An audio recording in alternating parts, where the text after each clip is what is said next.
Welcome to Readerzz, the podcast for the lifelong learner. Join us on our weekly dose of wisdom where we talk about the real-life lessons and applications of books. Enjoy! Welcome back to Readerzz, everyone. Today we are once again joined by Miss Deborah Heiser, developmental psychologist, founder of the Mentor Project, TEDx Speaker, and author of the Mentorship Edge. Welcome back to the podcast, Deborah. So glad to have you back. Thanks for having me back. It's great to be here. Absolutely. And in the last episode, we discussed a lot of different things, right? We discussed different mentorship styles. We talked about hierarchical and lateral mentoring. We even talked about mentorship in the workplace. Today, in this part, we're going to start by diving a little deeper into the future of mentoring. You know, in chapter 9, you start off with, when you think of a mentor, really, like, what kind of comes to mind? You think about a very invested mentor, right? You think of Mr. Miyagi and Daniel LaRusso, right? You think of Yoda and Luke. You think of Rocky and Adonis. And the thing that you start this chapter off with is that more often than not, these mentorship examples seem to involve a very invested mentor who the mentors see daily, who push them physically and mentally. But what you talk about is, what does the future of mentoring actually look like, right?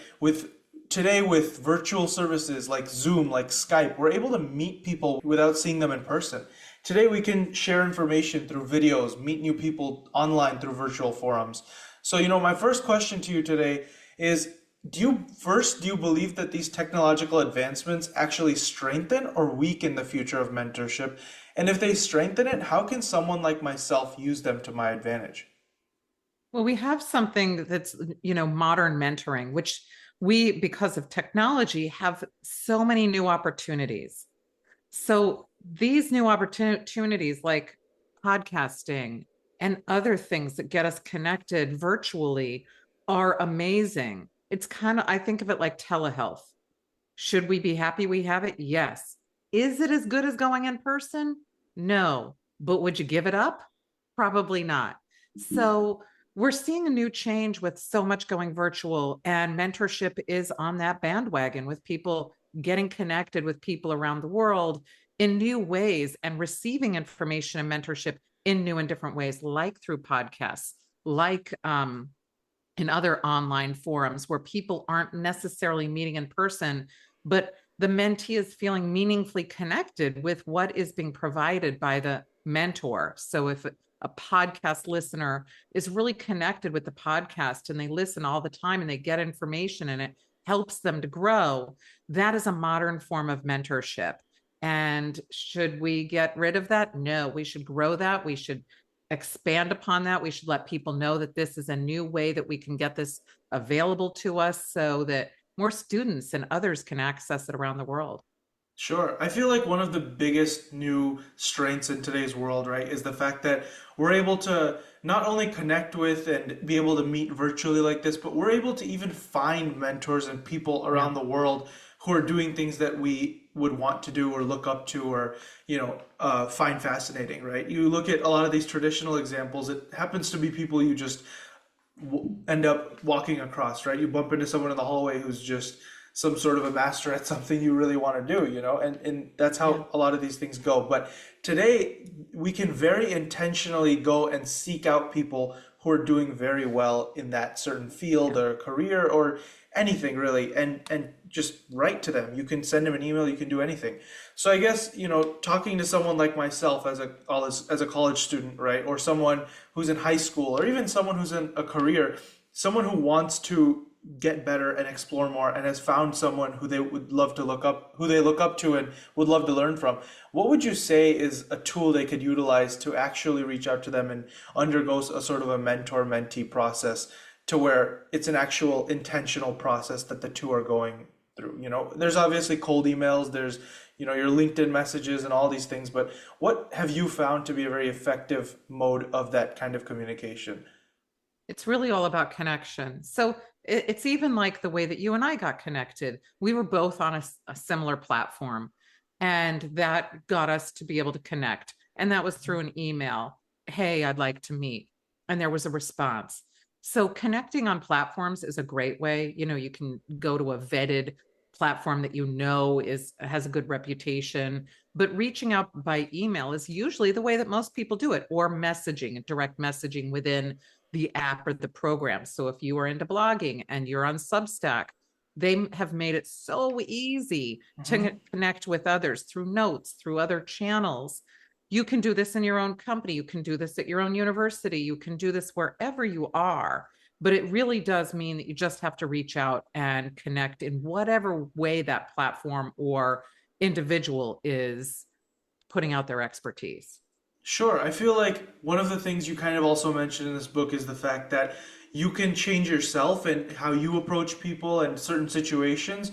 But as a result of you doing that, you also end up shaping the culture of a place, right?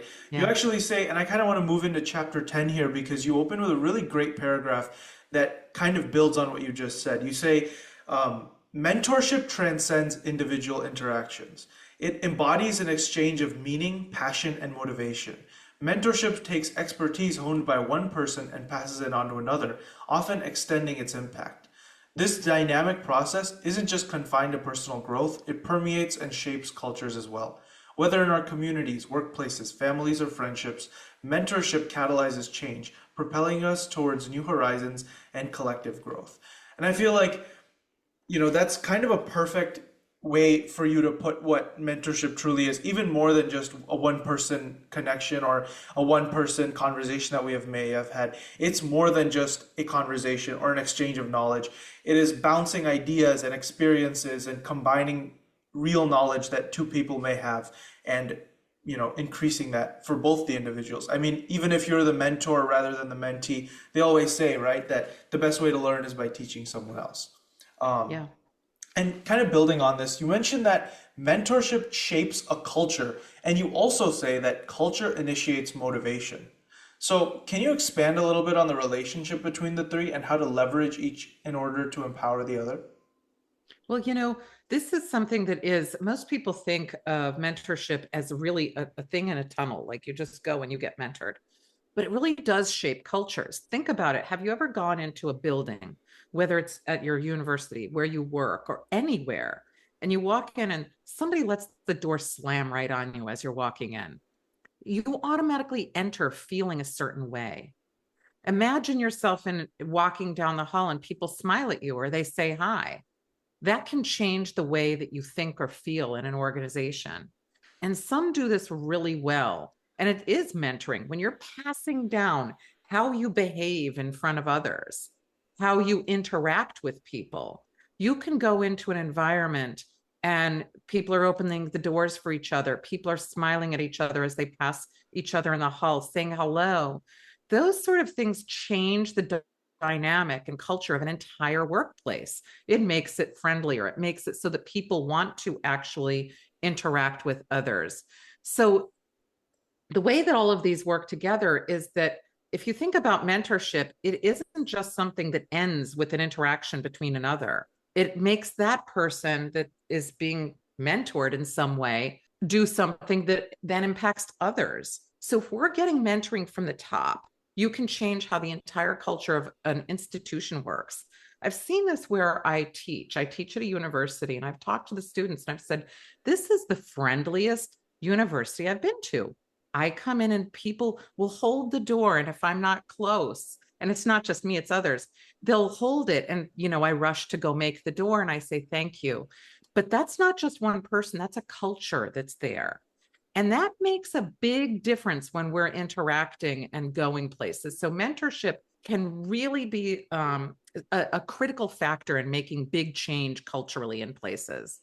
Sure. I feel like, when you talk about this, it kind of makes me realize that I guess your whole theory is mentorship isn't just a direct exchange of information or knowledge, right?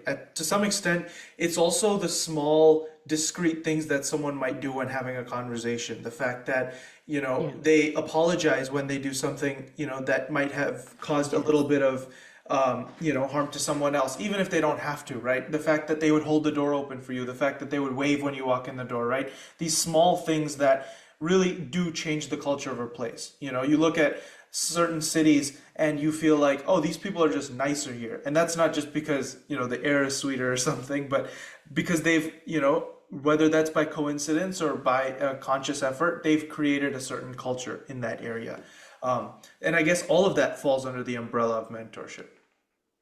Moving Yes, forward, mentorship is modeling. and I feel like people would find that even more appealing, right? Whether rather than someone telling you to, hey, you need to start doing this work or you need to become better in this way. If you see someone else doing that, right? I feel like that's a great, I mean, as a Yeah. sibling, I know I've heard that a lot of times from my parents. Yes. Um, and on that note of siblings and family, right? Moving forward, you bring up the points of family, friends, and community, and how all of these can benefit from mentorship. Here, I kind of want to close this chapter 10 with a few words that you wrote that resonated with me.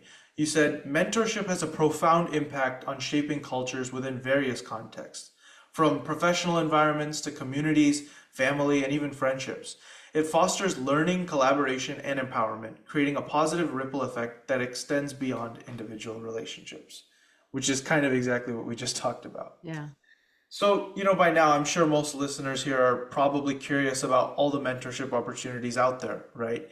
But at the same time, they might be a little confused on how to actually become one or seek one out, right? After all, every Luke doesn't find his Yoda and every Daniel doesn't find his Mr. Miyagi, right? And here you kind of bring us through a three-step process. And step one is identify, to look around at your social, personal, and professional life, to introspect about what you need to grow in and what others around you are proficient in. To find a mentee, it's a pretty similar process, to look around and identify potential individuals who you would be of assistance to. So I want to ask you, do you have any more specific tips for people in this initial stage of mentorship, still seeking their mentor or mentee? Where should they begin to look, right? How do they know what to grow in? And how do you actually find someone proficient in that particular area? First of all, it's as simple as looking left and looking right. Mhm. You probably have people in your circle who could mentor you or who you could mentor. And most of us overlook that all the time. We don't realize how many people are around us who help us without us realizing it, or who we help without realizing it. Some of my strongest mentors are the people who I'm closest friends with. They have skills that I don't have. And I don't even hesitate to call and say, hey, can you guide me through this? I'm not a techie. I ask my great friend and mentor, Jen Snow, can you help me? I need some mentorship in this area. She knows it, so I ask her. Um, so start there. The next thing, though, that you can do for identifying is look around just beyond your immediate circle. Who else do you see doing things that you like? Who is it that you say, I want to be like that person or do what that person is doing? Or who has a skill that is something that you really need? Start looking there. And most people are really receptive to help others. So say, hey, I'm now seeing people all around me in a new way, ways in which I can help them and ways in which they can help me. That's the first part, which is identifying. And you'll find that you have a lot of people, and you can broaden that out as far as you want. Go to networking groups, go to online forums, go to companies, use AI to help you find the people that are outside of your circle that you don't even know that you can identify as potential people who could be mentors. Sure. I feel like when you're looking within that immediate circle or even right outside that, one of the things you mentioned in your book is to look at people who aren't just adept at a certain skill set, but also people who live their lives or have habits which you want to have or Mhm. embody in your own life, right? These skill sets and things like that will come as you work on it more. But I feel like the people who you look at who are always growing, who are always embodying this sense of continuous improvement, or always learning something new about that specific sect of whatever you're interested in, I feel like those are the people who would be some of the best mentors.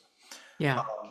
And I feel like actually a step one, even before the step one, is to be able to, and you kind of went over this a little briefly, maybe because it's so natural for you, but that step one really has to be putting aside your ego, right? To, Yeah. whether that's your friends or whether that's other people around you, to be able to put aside that ego and be like, hey, you're someone who's better than me at this right now. And you're someone who I look up to in this way. And I'd love your support. And I feel like for a lot of people, that might honestly be the hardest part of that process. Um, and moving on Right. from step one, step two, you say, is to assess, right? So once you have a potential list, the next step is to look at each individual and see how their strengths complement your weaknesses. what practical application does each mentor possess that complements your unique skills and skill set? And I also kind of have a similar question for this step. How would you recommend going about making such a list, right? Would you recommend keeping separate lists for different areas of your life? Should I aim for mentors that I previously have a connection with or for complete strangers?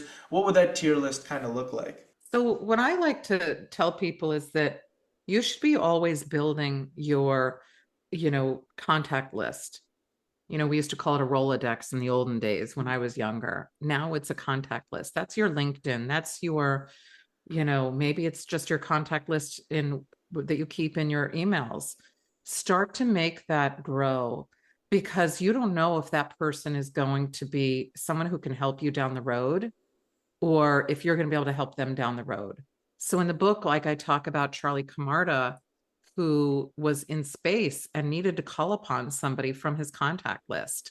That was really important to him. And we find ourselves in situations all the time where we say, oh my gosh, I'm in a pinch, I'm in a bind, or I have something that's pressing that I have to get done right now. And if you've already identified a lot of people, all you have to do is go through that and assess who has the ability to help me right now. It doesn't have to be life and death, but most of the time when we have something that we have to get done, it feels that way. And once you've identified people and put them in a contact list, then you can assess them and say, I know this person here has this skill. It then is like a relief, a weight off your shoulders. It feels like a lifeline when you're doing that. Sure. When you think about looking at a potential list, assessing, and even reaching out to certain mentors, I guess my first question that kind of comes up, right, is I have people around me that may be good at something that I want to become good at, that may possess certain qualities or have certain habits or be good in a certain field. But, do you feel like it's better to have a mentor who is in that immediate radius, who is almost like a safe space for you that you have a connection with, or are building a connection with? Or would you rather reach out and be more vulnerable and reach out to someone who's kind of more at the pinnacle of that field, even if it means you don't already have an initial connection with them? I say all of the above, always. Hmm. So you need to reach out to the top person sometimes because that person is going to be the biggest help. What's the worst thing they're going to do? Are they going to come knock on your door and say, how dare you reach out to me and say, hey, I'm impressed with what you do and I'd like to learn from you? No, the worst thing that they'll do is say no. So go for that. That does not guarantee mentorship. There may not be any meaningful connection there. You may not trust them. They may not trust you, but give it a shot. So your trusted inner core, you already know you have. Go as far out as you absolutely can. And yes, reach for that top person. The worst thing they'll do is say no, or you'll have that connection for later when you have a specific question for them. Sure. I guess, kind of building on step two, obviously, moving a little bit into step three here, right? Which is create. You say, in this step, you're able to leverage your mentor to reach new heights, make more progress, right? But I kind of want to build on step two a little bit here and ask a question about step three. How does that step, from reaching out and having a mentor to actually building on your own skill set, what's the bridge there? Do you feel like there's a contract or a set of promises required? Do you recommend setting deliverables or expectations? How should I even know the right questions to ask? Or how do I facilitate this relationship to mean more than someone I just meet maybe once a week or a month for check-ins? How do I actually begin making progress? Because there's really no guidebook on that. There isn't, and there shouldn't be. It's like making friends. You're asking all the right questions because this is what makes people scared of mentorship. Mhm. Because when you're being mentored, the true mentorship that has been taking place for centuries has not been in the workplace, which is where most of us think it is. It's been in our religions. It's been in our culture. It's been in our traditions, right? So you don't think, oh, am I going to have to go make an appointment to talk about our next holiday and what we're going to be doing? No, you just do it. And you pass down to the next person the things that you liked and that you think that they'll enjoy too, right? You don't even think about that. So what you do is you think about these connections that you're making, which is the third part, into something meaningful for you. And that is that you have to feel like this is somebody that is going to be helpful to you, that you like, that you trust. They have to embody all of those 5 principles, right? And when you have that, it shouldn't feel forced. You don't have to, mentorship doesn't mean a weekly meeting. It could mean, can you save me while I'm in space? And then you don't need to call them again. Or it could be like Latanya Kilpatrick. I met you at a conference. I know I haven't talked to you in like 6 months, but I have a question. Can I pick your brain? Mhm. And then that dialogue opens. The person could have said no, and then there's no mentorship there. But in the case of Latanya Kilpatrick, she said yes, and Latanya went ahead and was mentored by her. So it means asking the question, hey, can you give me help with something I need right now? If you say to somebody, I want to set up a lifetime of mentorship with you being my mentor, that feels like you're getting into an arranged marriage, and there's a lot of pressure with that. Yeah. You want to leave it just like you are with making a friend. Hey, I like hanging out with you. You want to try this again? Mm. Okay, great. And then you just take it from there. So take away all the pressure with it and just make it, I have nothing to lose here, only something to gain.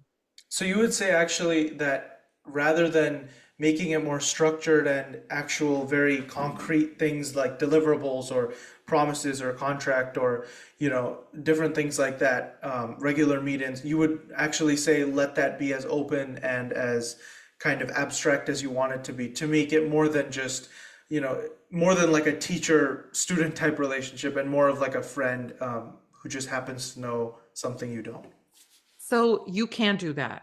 Mhm. And I have done that on occasion, but it's not the first thing I do. So if I'm meeting an advisor at college, if I'm a student, I'm going to say, here's when I want to meet, and there's structure to that, right? But that's that person doing their job. They're not my mentor, they're doing their job. Now, if I'm a mentor to somebody, I may say, you know what, we're working on a project. We better be meeting regularly to help so I can help you with this project. Let's meet because we have a specific goal in mind so that I can help get you there and guide you there. But if you don't know what questions you're asking yet, which most people don't. We don't know what we don't know. We just want to learn from somebody. We can come in with some specific questions, like Irene in the book, who said, I need to get the lay of the land of this company. Can you tell me? And so she set up one meeting. Then that turned into regular meetings with this person because they had a relationship that worked. And then Irene realized she needed to learn a lot more. And this person was willing to help her in areas that she didn't even know yet. So it can then become structured. But we want to make sure when we're going into mentoring environments that we are not making it so it feels like a job, because that will make us feel like it's a burden, and we won't be intrinsically motivated to be involved in that interaction. Gotcha. Yeah, that makes sense. I feel like in every, situation, there's no concrete guidebook that needs to be laid out that there's no one size fits all, right? In some circumstances, people might want a very professional almost relationship, and in some people might just want an abstract thing that, hey, whenever I need some support or whenever I feel like I'm confused or stuck, feel free to reach out to me and I'll always be there for you. Yeah, And I feel like that just adds more beauty to that process. Moving absolutely. forward through this final chapter, you point out a lot of opportunities that people can actively seek out mentorship opportunities, right? Whether that's networking events, lunches, sports, conferences, and you even mentioned that there's a lot of modern methods of mentorship that individuals can utilize. And I know at the beginning of this episode, now that we're wrapping up, one of those things that we talked about was utilizing the internet and current very, novel new ways of mentorship and finding mentors. And one such method is actually the company that you founded, right? The Mentor Project. Mm-hmm. So, I kind of want to ask you to actually expand on that a little bit. I'm sure a lot of the viewers would be very interested in just hearing a little bit about what that is and how that's, ended up being such a novel thing in this space of mentorship. Well, we made it, we founded an organization based on mentors, Mhm. people who wanted to give back but didn't have a place to do it. Mhm. And we've found that as often as mentees say they need a mentor, mentors are in need of finding a mentee. So, top people in their fields, we have the top 1% in their fields. People have done world changing things who are our mentors. And we get students from around the world who say, hey, I'd like a mentor. They come onto our website, it's free. They click become a mentee. and then they can be connected with mentors. We also offer talks and things like that, all kinds of talks to universities and other places so that people can say, oh, I didn't even know that this existed. And they can seek out mentorship from our mentors. So we do one-on-one, we do group, we do, you Wow. know, all kinds of virtual events for people, but it's all free. And last year we gave away a little bit more than $3.5 million of mentorship hours from our mentors to our mentees in 5 countries. So Wow. we're really finding that this is something people want and need, both mentors and mentees. Yeah, and I feel like that's a perfect space here for us to, end our series. I know I've done this a few times, but, I want to just last words here. I want to close this book out with your closing sentences in the book, which I feel like resonate with your mission statement more than anything I could ever say here. As we conclude, the call to action resounds louder than ever. Let us embrace mentorship as a catalyst for transformation, recognizing its power to inspire, guide, and empower. Committing to nurturing a culture of mentorship, we transform every interaction into a chance for growth, connection, and mutual achievement. Let's unite in a mission of perpetual growth, mentorship, and shared influence, sculpting a radiant tomorrow for all future generations. With that, part 3 of the Mentorship Edge comes to an end. Thank you so much for being here, Deborah. I love the book and I love the final ending words to it. It's like goosebumps just reading it right now. Well, thank you. It has been a pleasure speaking with you, and speaking with you about mentorship. I do hope that your listeners will check out the Mentorship Edge, but I also am excited to see your journey as you go forward through Yeah, university and beyond. So may you have many amazing mentors in your life. I appreciate that. Thank you for the good wishes. And actually, on that note of our listeners being able to check that book out, I want to just quickly hand it over to you. Would you be able to kind of tell the listeners where they'd actually be able to find the book? Of course. Yes, you can find the book anywhere you find books. It's on Amazon, every other place that you look for books. And if you are somebody who likes to listen, it's available in audiobook as well. So check it out in Kindle, hard copy, or on audiobook. You can get it in any one of those ways from anywhere you buy your books. Fantastic. Highly recommend. Closing words here. Throughout the course of this book, we've talked about again a lot of things, right? We talked about all the different mentorship styles. We talked about how mentorship isn't just an individual connection, but actually creates a culture. And we kind of closed this book out with talking about the future of mentorship. So, a big thank you to all of our listeners. A last time, a big thank you to you, Deborah. We loved having you on the podcast. We look forward to our next book, and until then, keep learning, keep changing, and keep on growing. We'll see you next time.